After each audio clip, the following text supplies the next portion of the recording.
We've got our battery wires wired up to a quick disconnect here, and we're just going to verify that we have the right voltage so we don't taste the equipment. 14 volts is a good number for a fully charged battery. So we're going to go ahead and plug that into our inverter. Quick disconnects are polarized, so we have no trouble with that, and we should be able to turn the device on and see something working.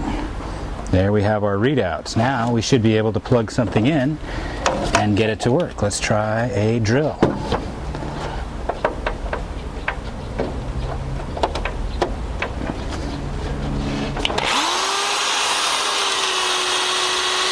Alright, now we're running solar power to charge our batteries, which stores the energy until we need it. We couldn't run this drill directly off the solar panels, but after several hours of charging, they'll keep the batteries nice and full, and we can run whatever we want as long as the batteries stay hot.